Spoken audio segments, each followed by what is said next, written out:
का हार्दिक स्वागत है, अभिनंदन है मेरी आज की इस क्लास के अंदर। और आज के इस लेक्चर के अंदर हम क्लास 12 के केमिस्ट्री का पहला चैप्टर स्टार्ट कर रहे हैं जिसका नाम है सॉल्यूशन विलियम। ठीक है ना। मैं अक्सर कहता हूँ हर बैच के अंदर कि चैप्टर का नाम ही सॉल्यूशन है, जबकि इसका खुद का कोई सॉल्यूशन नहीं है। खुद ये एक उलझा हुआ सा चैप्टर है, पर काफी इंटरेस्टिंग और मजेदार चैप्टर है। ठीक है ना। मजाक से हट के बात करें तो सॉल्यूशन जो विलियम चैप्टर है काफी मजेदार चैप्टर है, फिजिकल केमिस्ट्री का चैप्टर है और आरबीएसई बोर्ड में इससे 6 नंबर तक के क्वेश्चंस एग्जाम में पूछे जाते हैं। यहाँ तक बातें क्लियर है कि हमारे आरबीएसई बोर्ड में इस चैप्टर से 6 मार्क्स तक के क्वेश्चंस पूछे जाते हैं।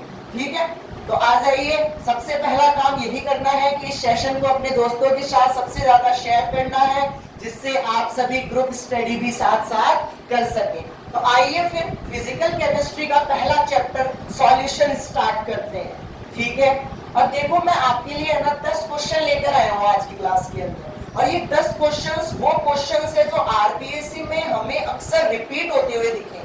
मतलब ये बोर्ड के पीवाईक्यूज है। आरबीएसई बोर्ड में पिछले सालों में जो क्वेश्चंस पूछे गए हैं वो है ये सारे के सारे। तो आज हम इन्हीं को डिस्कस करने वाले हैं आज की क्लास में। ठीक है, यहाँ तक बातें क्लियर है? यहाँ तक बातें क्लियर है? हाँ, अपने सभी दोस्तों को बुला लीजिए, हाँ शेयर कर दीजिए इस सेशन को। आइए फिर शुरू करते हैं, क्वेश्चंस के सिलसिले में चलते हैं। पहला क्वेश्चन है, निम्न में से किस मात्रक में विलयन की सांद्रता ताप पर निर्भर नहीं करती है? मतलब मैंने आपको 4 ऑप्शंस दिए हैं, मोलरता, मोललता, नॉर्मलता, फॉर्मलता। इन चारों में से एक ऐसा कौन सा मात्रक है जो तापमान पर निर्भर नहीं करता है? तो आप कहेंगे कि भैया हमें याद आ रहा है, आपने पढ़ाया था कि जो ये मोललता है ना, मोललता, ये तो भार इकाई थी। कौन सी इकाई थी दोस्त? भार इकाई थी। और ये भार इकाई होने के कारण जब हम विलयन का तापमान बदलते थे तो विलयन के भार में कोई परिवर्तन नहीं आता था। जब विलयन के भार में कोई परिवर्तन नहीं आता था तो इसकी सांद्रता में कोई परिवर्तन नहीं आएगा। तो जिन बच्चों को पता नहीं है, जिन्होंने मेरे से नहीं पढ़ा है, वो आज ही अपने दिमाग के अंदर बिठाइए कि ऐसा कौन सा मात्रक है जो ताप बढ़ाने पर, मतलब ताप बढ़ाने पर उसकी सांद्रता में कोई परिवर्तन नहीं आता, वो हमारी है मोललता। क्योंकि मोललता ताप पर निर्भर ही नहीं करती। क्यों नहीं करती? क्योंकि मोललता भार इकाई है और तापमान बढ़ाने से विलयन का भार परिवर्तित नहीं होता है। जब विलयन का भार ही परिवर्तित नहीं होगा तो उसकी सांद्रता बदलेगी नहीं। यहाँ तक बात समझ में आई आपको? सभी बच्चों को पहला क्वेश्चन का आंसर समझ में आया कि पहला क्वेश्चन क्या है? जैसे कि मैंने आपको बताया कि हमारा पहला क्वेश्चन है कि निम्नलिखित में से ऐसी कौन सा राशि है, एक ऐसा कौन सा मात्रक है जो तापमान पर निर्भर नहीं करता है, वो है आपकी मोललता। बात समझ में आई आपको? आइए अब सेकंड क्वेश्चन डिस्कस करते हैं कि निम्नलिखित में से कौन सा मिश्रण राउट के नियम का धनात्मक विचलन दर्शाता है? आपसे क्वेश्चन पूछ रहा है कि इनमें से ऐसा कौन सा मिक्सचर है जो राउट के नियम का धनात्मक विचलन दर्शाएगा?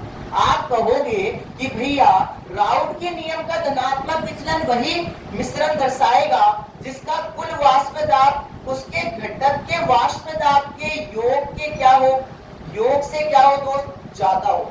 क्या हो दोस्त? योग से ज्यादा हो। मतलब कि पीटी की जो वैल्यू है वो हमेशा बड़ी आएगी किससे? P0 A XA plus P0 B XB से। पहली कंडीशन तो ये थी। दूसरी कंडीशन क्या थी? कि डेल्टा V की वैल्यू 0 से बड़ी होनी चाहिए। तीसरी कंडीशन क्या थी?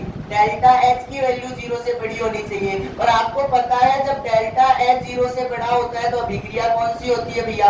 उष्माशोषी होती है। कौन सी होती है भैया? उष्माशोषी होती है। तो आपको भी थोड़ा बहुत याद आया होगा कि हाँ, अपन ने क्लास में पढ़ा था, मैंने पढ़ाया था कि राउट के नियम का धनात्मक विचलन दर्शाने के लिए मिश्रण में ये 3 चीजें होना जरूरी है। पहली चीज, मिश्रण के घटकों का वाष्प दाब का योग मिश्रण के वाष्प दाब से ज्यादा होना चाहिए। जो डेल्टा V की वैल्यू है वो 0 से बड़ी होनी चाहिए, डेल्टा H की वैल्यू भी 0 से बड़ी होनी चाहिए। बोलिए ये सारी चीजें मैंने आपको बताई थी कि नहीं बताई थी? बताई थी। तो अब इसका सही आंसर क्या होगा बोलो? एसीटोन प्लस क्लोरोफॉर्म के लिए तो ये कंडीशन अप्लाई होती नहीं है, क्लोरोएथेन और ब्रोमोएथेन के लिए भी ये कंडीशन अप्लाई नहीं होती है।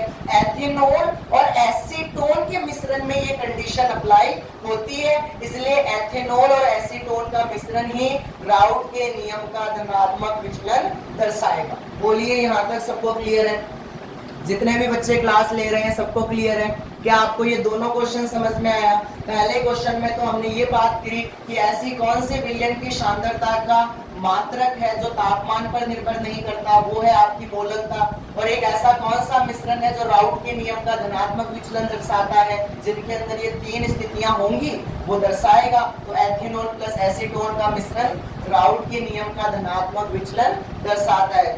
यहाँ तक बातें क्लियर है आप सभी को? दूसरा देखिए, आदर्श विलयन खाली स्थान के नियम का पालन करता है। हमने आइडियल सॉल्यूशन पढ़ा था आदर्श विलयन, तो मैंने कहा था आदर्श विलयन वो विलयन होते हैं जो राउट के नियम का पालन करेंगे। किसके नियम का पालन बेटा? राउट के नियम का पालन करेंगे। मैं यहाँ पर इन सबके आंसर ढंग से लिख देता हूँ कि पहले वाले का ऑप्शन नंबर बी हमने सही माना है, जो कि आपके पास है मोलकता। ठीक है। दूसरे वाले क्वेश्चन का आंसर सी है, ethanol plus acetone, ethanol plus acetone. ठीक है। और तीसरे वाले का आंसर हमने किसको माना है भैया? राउट को, क्योंकि आदर्श विलयन वही होंगे जो राउट के नियम का पालन करेंगे। और अगर कोई विलयन राउट के नियम का पालन नहीं करेगा तो वो कौन सा विलयन होगा? अनादर्श विलयन होगा, नॉन आइडियल सॉल्यूशन होगा। बोलिए यहाँ तक बातें सबको क्लियर है? जितने भी बच्चे क्लास के अंदर जुड़े हुए हैं सबको समझ में आ रहा है कि राउट के नियम का जो पालन करते हैं वो आदर्श विलयन कहलाते हैं। चौथा क्वेश्चन देखिएगा, मोलकता की इकाई क्या है? मोलकता की इकाई क्या है? तो मैंने आपको कहा था कि मोलकता की इकाई क्या होती है? बोलो। आप कहोगे सर मोलकता की इकाई होती है मोल प्रति लीटर। क्या होती है? मोल प्रति लीटर होती है। तो चौथे वाले का आंसर क्या हो जाएगा भैया? मोल प्रति लीटर। यहाँ तक बातें क्लियर है? ये चार क्वेश्चन आपको समझ में आए होंगे। अब पांचवा क्वेश्चन हम करते हैं कि ताप बढ़ाने पर गैस की द्रव में विलेयता पर क्या प्रभाव पड़ता है? अगर मैं तापमान बढ़ा दूं तो गैस की द्रव में जो विलेयता है उसके ऊपर क्या प्रभाव पड़ेगा, ये पूछ रहा है। तो देखिएगा, आपको पता है कि अगर मैं ताप बढ़ा देता हूं तो गैस में द्रव की विलेयता क्या हो जाएगी? घट जाएगी। गैस की द्रव में विलेयता क्या हो जाएगी? घट जाएगी। घट जाएगी ना। तो तापमान बढ़ाने पर गैस की द्रव में विलेयता क्या हो जाती है दोस्त? कम हो जाती है, घट जाती है। तो लिख लीजिएगा, घटती है। क्या होती है? घटती है। अगर आप ताप बढ़ाएंगे तो गैस की द्रव में विलेयता क्या हो जाएगी? घट जाएगी। यहाँ तक बातें क्लियर हैं? छठवां क्वेश्चन है, गैस की द्रव में विलेयता को प्रभावित करने वाले दो कारक के नाम लिखिए। ऐसे कौन से कारक हैं जिनके कारण जो हमारी गैस की द्रव में विलेयता है वो प्रभावित होती है, उसके ऊपर इफेक्ट पड़ता है? तो पहला तो ताप ही है। पहला तो आपको पता चल ही गया। पहला तो कौन है? तापमान ही है। कि तापमान ऐसा कारक है जो गैस की द्रव में विलेयता को प्रभावित करेगा। और दूसरा कारक कौन है? दूसरा कारक हो जाएगा भैया ताप। दूसरा कारक कौन हो जाएगा भैया? ताप हो जाएगा। यहाँ तक बातें समझ में आई सबको? एक बार चेक करो, मैंने आपको लगभग 6 क्वेश्चन करवा दिए। सबको 6 के 6 क्वेश्चन समझ में आए क्या? ऐसा कोई बच्चा है जिसको किसी भी क्वेश्चन के अंदर डाउट लग रहा हो तो बता दीजिए। बोलिए, ऐसा कोई बच्चा है जिसको लग रहा हो कि मुझे डाउट है तो वो पूछ सकता है। ठीक है, पूछ सकता है, बता दीजिए। ठीक है। ऐसे तो देखो, गैस की द्रव में विलेयता को बहुत सारे कारक प्रभावित करते हैं। तापमान और दाब के अलावा भी बहुत सारे करते हैं। कौन कौन करता है? एक तो विलायक की प्रकृति, गैस की प्रकृति, ये सारे भी इफेक्ट करते हैं। ठीक है। अब हमारा 7वां क्वेश्चन क्या है? हेनरी के नियम का कथन लिखिए तथा इसका गणितीय रूप लिखिए। आपको हेनरी के नियम का क्या लिखना है? कथन लिखना है। हेनरी का नियम क्या था, याद करो, याद करो, किसी वाष्पशील घटक का वाष्प दाब, याद आ रहा होगा, किसी वाष्पशील घटक का वाष्प दाब उसके मोल भिन्न के क्या होता था भैया, समानुपाती होता था। ये नियम किसने दिया था, हेनरी ने दिया था। तो हेनरी के अनुसार किसी वाष्पशील घटक का वाष्प दाब उसके मोल भिन्न के क्या होता है, समानुपाती होता है। बोलिए, यहाँ तक याद है आपको, यहाँ तक याद है भैया सबको? कोई ऐसा है जिसको डाउट हो तो बताइए, यहाँ तक सबको याद है ना? याद है ना सबको कि राउट का जो आपका हेनरी का नियम है, हेनरी का नियम क्या कहता था कि किसी वाष्पशील घटक का वाष्प दाब उसके मोल भिन्न के क्या होता है भैया, समानुपाती होता है। मोल भिन्न के क्या होता है, समानुपाती होता है। आइए मैं आपको इसका स्टेटमेंट लिखवा देता हूं, ठीक है, यहां पर लिखेंगे, इसको मैं रफ कर दूंगा। ये बॉक्स हमारा सॉल्यूशन बॉक्स ही तो था, यहां पर मैं आंसर ही लिखने वाला था, तो मैं आंसर लिख रहा हूं क्वेश्चन नंबर 7 का आंसर 7। मैं कहूंगा हेनरी के नियम के अनुसार, हेनरी के नियम के अनुसार, हेनरी के नियम के अनुसार किसी गैस का, हेनरी के नियम के अनुसार किसी गैस का वाष्प दाब, किसी गैस का वाष्प दाब उस विलयन के मोल भिन्न के समानुपाती होता है। उस विलयन में उपस्थित गैस के मोल भिन्न के समानुपाती होता है, ऐसे लिख लो। उस विलयन में उपस्थित गैस के मोल भिन्न के समानुपाती होता है, मोल भिन्न के समानुपाती होता है, मोल भिन्न के समानुपाती होता है।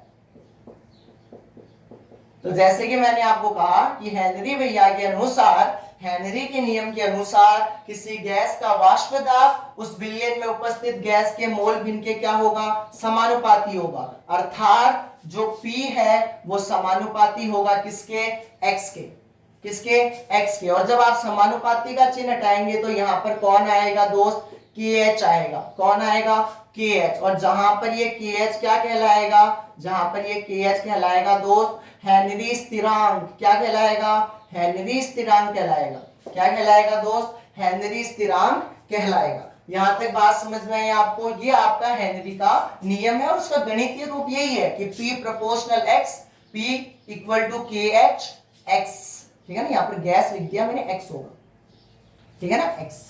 तो याद रह जाएगा, बोलिए याद रह जाएगा? सबको समझ में आ रहा है कि अपन क्या कर रहे हैं? सबको क्लियर है? बोलिए सबको क्लियर है कि हेनरी का नियम क्या है? याद रह जाएगा, इंपॉर्टेंट है, इंपॉर्टेंट लगा लीजिएगा इस क्वेश्चन को। अगर आपको ये समझ में आया हो तो हम क्वेश्चन नंबर 8 की तरफ बढ़ते हैं, ठीक है। अगर यहां तक आपको चीजें क्लियर है तो हम क्वेश्चन नंबर 8 की तरफ बढ़ते हैं। देखिए क्वेश्चन नंबर 8 है क्या, क्वेश्चन नंबर 8 है क्या? क्वेश्चन नंबर 8 कह रहा है एनोक्सिया रोग क्या है? एनोक्सिया मैंने आपको पढ़ाया था, एनोक्सिया एक बीमारी है जो ज्यादातर उन लोगों में पाई जाती है जो पहाड़ी इलाकों में रहते हैं।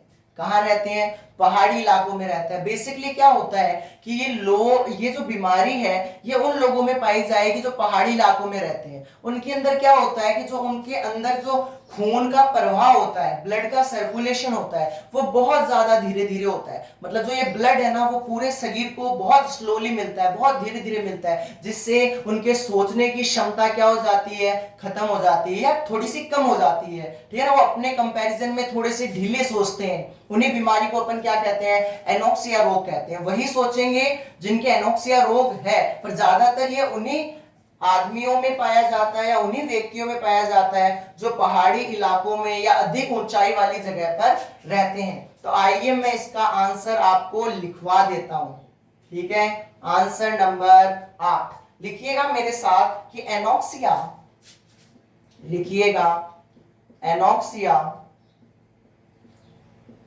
एनोक्सिया एक प्रकार की बीमारी है। एनोक्सिया एक प्रकार की बीमारी है, एक प्रकार की बीमारी है जो सामान्यता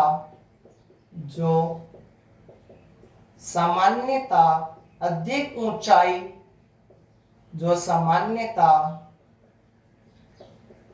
ऊंचाई पर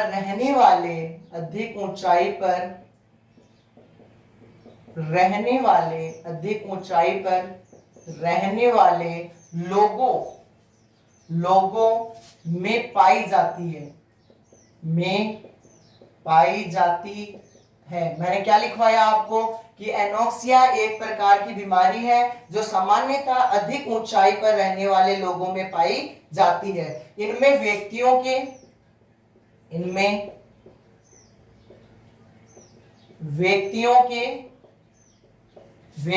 के रक्त एवं ऊतकों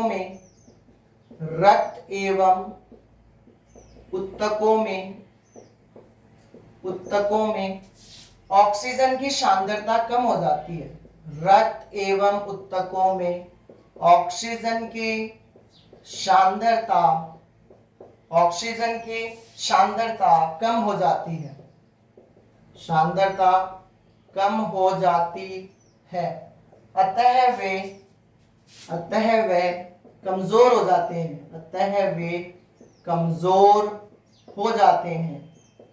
अतः वे कमजोर हो जाते हैं। ठीक है, कमजोर हो जाते हैं तथा उनकी सोचने की क्षमता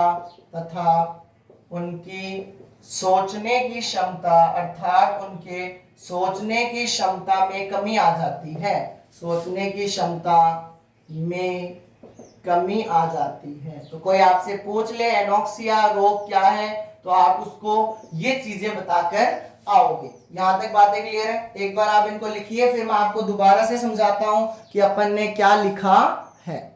ठीक है,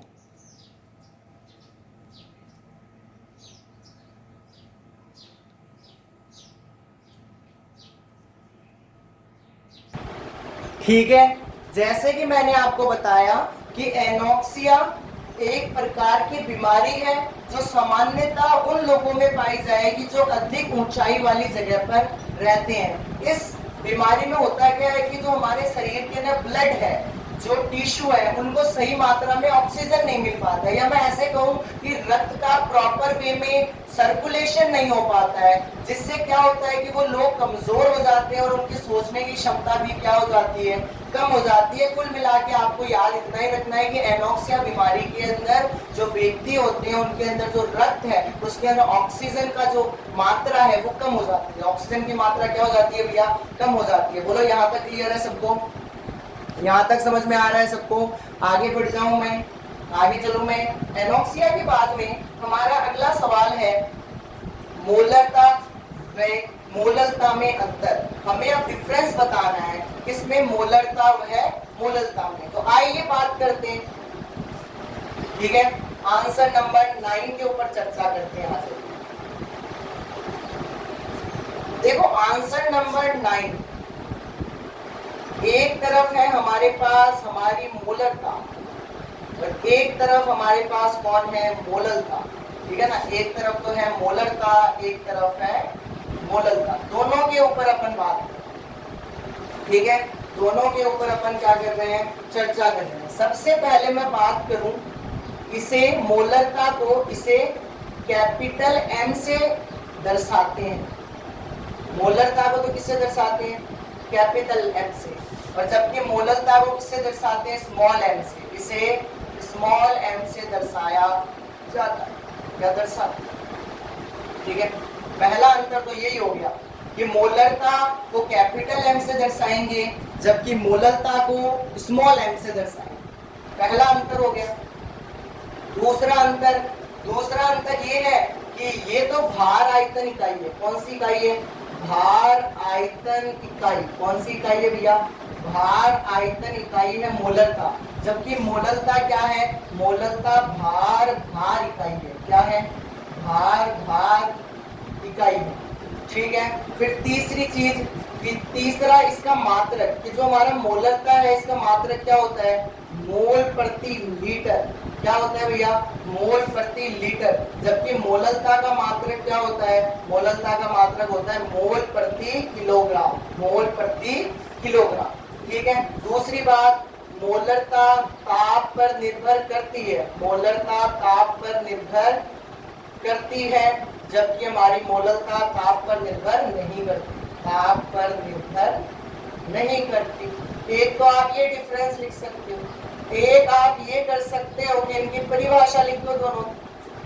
ठीक है, उसके ऊपर भी बात करेंगे, पहले आप इसी को देखिए एक और बात। हमने कहा कि हमसे क्वेश्चन में पूछा गया कि मोलरता वह मोललता में अंतर बताइए, तो हमने अंतर क्या बताया, हमने अंतर ये बताया कि मोलरता को हम कैपिटल एम से व्यक्त करते हैं, जबकि मोललता को स्मॉल एम से व्यक्त करते हैं। मोलरता भार आयतन इकाई है, जबकि मोललता भार इकाई है। मोलरता का एसआई मात्रक मोल प्रति लीटर होता है, जबकि मोललता का एसआई मात्रक मोल प्रति केजी होता है। जबकि मोलरता तापमान पर निर्भर करती है और मोललता तापमान पर निर्भर नहीं करती। एक तो आप ये अंतर लिख सकते हो, एक अंतर आप ये लिख सकते हो कि आप इनकी परिभाषा लिखो। जैसे मोलरता की परिभाषा क्या थी, मोलरता की परिभाषा थी 1 लीटर विलियन में उपस्थित, 1 लीटर विलियन में उपस्थित विल्ले के मोलों की संख्या। बोलो बात सही है ना, हमने मोलरता की परिभाषा क्या पढ़ी थी,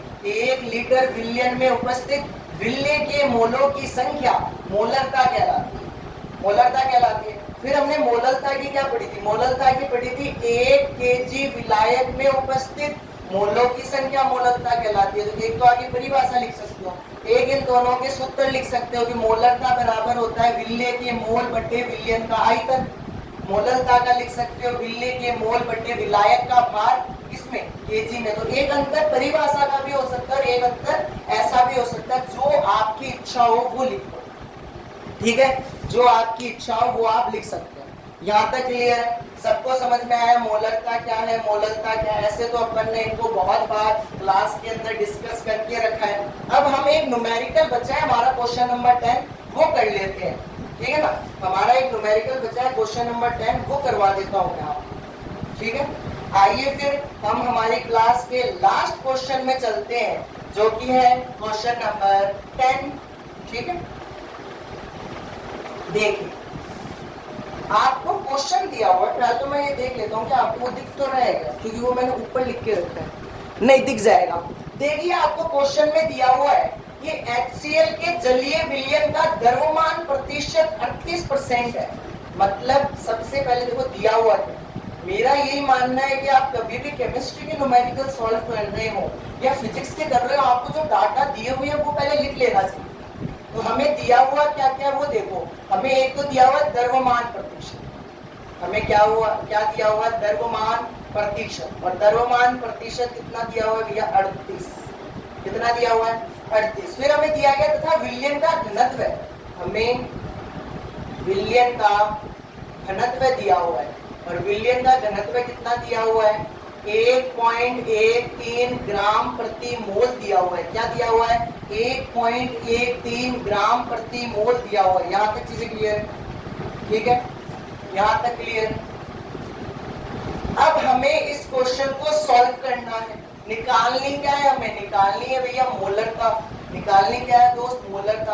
आपको याद आ रहा है मैंने एक दिन क्लास के अंदर बताया था, स्पेशल केस, एकदम स्पेशल केस लगा के कहा था कि यदि विलयन की आपको द्रव्यमान प्रतिशत और विलयन का घनत्व दिया हुआ हो, यदि आपको द्रव्यमान प्रतिशत और विलयन का घनत्व दिया हुआ हो और मोलरता निकालना हो, तो उसका सूत्र क्या था, x into D into 10 upon में विल्ले का भार या विल्ले का अनुभार, अनुभार था, हाँ विल्ले का अनुभार। याद है ये फॉर्मूला, ये फॉर्मूला मैंने बताया था ना, वहां लगेगा जहां पर आपको द्रव्यमान प्रतिशत और घनत्व दिया हुआ हो। कहाँ लगेगा, जहां पर आपको द्रव्यमान प्रतिशत और घनत्व दिया हुआ हो। याद आ रहा है आपको, बिल्कुल। देखिए, अगर आपको मोलरता निकालनी है, जिन बच्चों को नहीं पता है, जिन मेरे छोटे भाई बहन को नहीं पता है, सुनिएगा, अगर आपको मोलरता निकालनी है और द्रव्यमान प्रतिशत और विलयन का घनत्व दिया हुआ है, तो मोलरता निकालने का सूत्र होगा x इंटू डी इंटू 10 में विलय का अनुभार। अब हमारा घनत्व तो d है, द्रव्यमान प्रतिशत x है, आपको चाहिए विलय का भार, तो HCl के चलिए विलयन में, मतलब कि हमारे लिए विलय कौन है भैया? आप बोले सर विलय है HCl, विलय कौन है? HCl, तो हम कहेंगे विलय HCl का अनुभार निकाल लेते हैं, विलय HCl का अनुभार निकाल लेते हैं, तो वो हो जाएगा H प्लस Cl। अब H का अनुभार 1 होता है, H का अनुभार कितना होता है? 1 होता है। क्लोरीन का अनुभार होता है 35.5, क्लोरीन का अनुभार 35.5, तो हमारा कुल अनुभार कितना आ जाएगा? 36.5 आ जाएगा। कितना आ जाएगा भैया? 36.5 आ जाएगा। एक बार सभी बच्चे बताएं, आपको समझ में आ रहा है हम क्या कर रहे हैं? विलय का अनुभार निकाल लिया, फॉर्मूले कर दो, x की वैल्यू 38 इंटू डी की वैल्यू 1.13 इंटू 10 बटे विलय का अनुभार 36.5।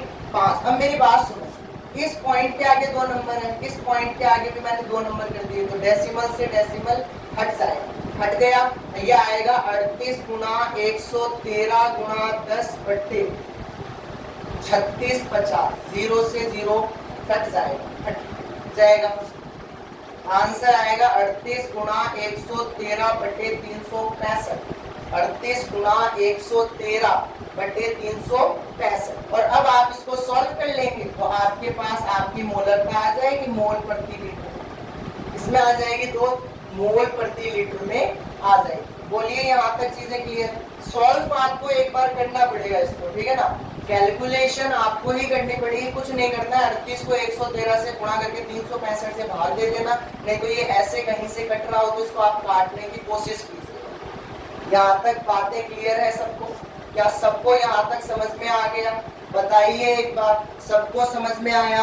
आज की क्लास आपको कैसी लगी एक बार बताइएगा। और ये 10वां क्वेश्चन इंपॉर्टेंट है, याद रखिएगा कि अगर द्रव्यमान प्रतिशत और घनत्व दिया हुआ हो तो आप कैसे मोलरता निकाल सकते हैं। उस कंडीशन में मोलरता निकालने का सूत्र होगा द्रव्यमान प्रतिशत गुणा घनत्व गुणा 10 बटे विलय का अनुपात। तो ये बेटा आज हमने 10 क्वेश्चन डिस्कस किए, ठीक है। अब अपन मिलेंगे अपनी नेक्स्ट क्लास के अंदर, जहां पर हम वापस इसी चैप्टर को डिस्कस कर रहे होंगे, ठीक है, जहां पर मैं आपके लिए इसके आगे के कुछ क्वेश्चंस लेकर आऊंगा, नहीं तो कुछ थ्योरेटिकल पार्ट लेकर आऊंगा। तो चलिए फिर मिलते हैं नेक्स्ट सेशन में। Till then keep practising, keep learning. Thank you and good bye.